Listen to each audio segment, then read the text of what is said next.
राजा ककूदमी और उनकी पुत्री रेवती की कथा हिंदू पुराणों, विशेषकर श्रीमद् भागवत पुराण में समय के सापेक्षता टाइम डायलेशन के सिद्धांत को समझाने वाली सबसे अद्भुत कहानियों में से एक है। राजा ककूदमी, जिन्हें आनत के नाम से भी जाना जाता है, कुशस्थली के शासक थे। उनकी पुत्री रेवती अत्यंत गुणवान, सुंदर और दिव्य लक्षणों वाली थी। राजा को अपनी पुत्री के लिए कोई भी योग्य वर धरती पर नहीं मिल रहा था। उन्हें लगा कि कोई भी साधारण मनुष्य रेवती के योग्य नहीं है। अपनी इस दुविधा के समाधान के लिए राजा ककूदमी अपनी पुत्री रेवती को साथ लेकर सीधे ब्रह्मलोक चले गए ताकि वे स्वयं सृष्टि के रचयिता भगवान ब्रह्मा से मार्गदर्शन प्राप्त कर सकें। जब वे ब्रह्मलोक पहुंचे तब वहां गंधर्वों का गायन और नृत्य चल रहा था। राजा ने ब्रह्मा जी के खाली होने की प्रतीक्षा की और कार्यक्रम समाप्त होने के बाद उनके चरणों में प्रणाम किया। उन्होंने ब्रह्मा जी के सामने उन योग्य राजकुमारों की सूची रखी जिन्हें उन्होंने वर के रूप में चुना था। राजा की बात सुनकर ब्रह्मा जी जोर से हंसे और उन्होंने जो कहा वो राजा के लिए चौंकाने वाला था। ब्रह्मा जी ने कहा, हे राजन, जिन राजकुमारों के नाम आप ले रहे हैं उनका, उनके पुत्रों का और उनके वंशजों का भी अब पृथ्वी पर कोई नामोनिशान नहीं बचा है।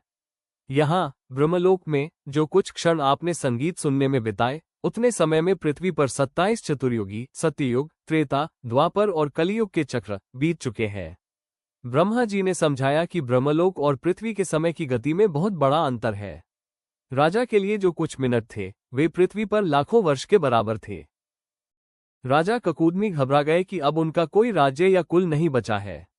तब ब्रह्मा जी ने उन्हें सांत्वना दी और कहा कि इस समय पृथ्वी पर द्वापर युग का अंत चल रहा है और भगवान विष्णु ने कृष्ण और बलराम के रूप में अवतार लिया है। ब्रह्मा जी ने रेवती के लिए भगवान बलराम शेषनाग के अवतार को सबसे उपयुक्त वर बताया। जब राजा और रेवती पृथ्वी पर वापस आए तो उन्होंने देखा कि सब कुछ बदल चुका था। मनुष्य का कद छोटा हो गया था और उनकी बुद्धि भी पहले जैसी नहीं रही थी। विवाह। जब रेवती का विवाह बलराम जी से हुआ तो रेवती, जो सतयुग की होने के कारण विशालकाय थी, बलराम जी की तुलना में बहुत लंबी थी। कथा के अनुसार बलराम जी ने अपने हल से रेवती को थोड़ा दबाया, जिससे उनका कद उस समय के मनुष्यों के बराबर हो गया।